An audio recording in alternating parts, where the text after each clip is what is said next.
First off, this is Bueno Cordero reporting live from the light rail in Seattle, Washington, or Columbia City, wherever this is at. Next stop, Mount Baker Station. I'm actually in Mount Baker's coming up, so right now I'm like a couple 20 yards away from Columbia City Transit, whatever. Is that a large shovel? What does that stand for? Anyways, what they want, like a giant earthquake to strike right there or what? What the fuck? Is there like gold there? What are these symbols? What are these symbols? Symbols is my sermon today. So, a symbol.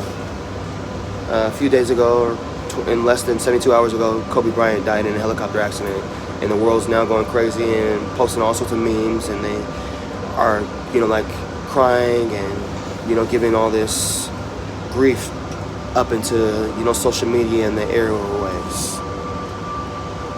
Great source of my sermon today. I don't know anything about Kobe Bryant except that he was a tremendous basketball player from what I saw, and he went through a lot of trials on earth. He cheated on his wife a few times, and who knows what kind of father he was or son, but I won't get too much into that right now. What I'll get into is that a man passed that the world loved.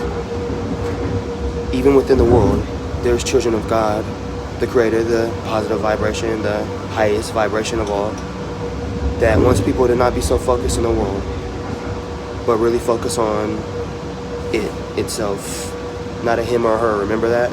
Spirits don't have dicks and vaginas. I mean penises and vaginas, excuse my English.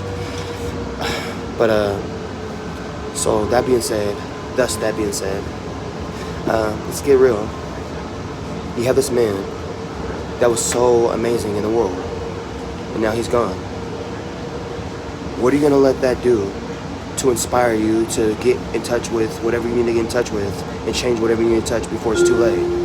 Now entering Mount Baker Station. Exit to my right. I won't say that it's too late or it's not, but I will say that the time is more closer than it was 2,500 years ago or before then, when the Torah and the Bible and the Bhagavad Gita, Purana, Quran verses and all these other whatever mystical holy verses were written.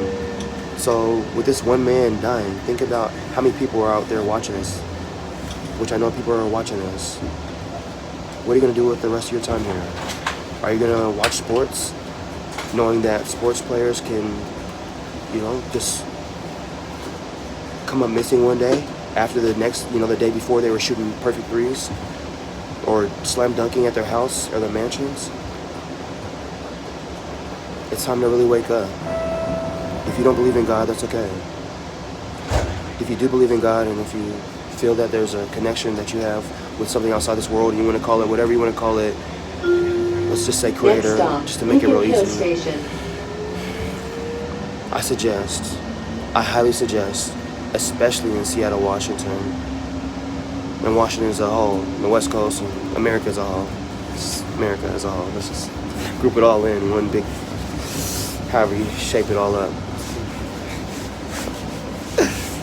I suggest you get your affairs in order. Honestly, I feel like the adjudicator. This is in John Wick 3. I suggest that America gets its affairs in order. Seattle especially, because I live here and I go to church and I work here in Bellevue. Shout out My Pizza at Bellevue Way. Shout out all the mods, everybody, all the businesses, all the unions, everything. Get your affairs in order. Signs are showing that things are getting worse on Earth, so why wouldn't you make an attempt to do the right thing?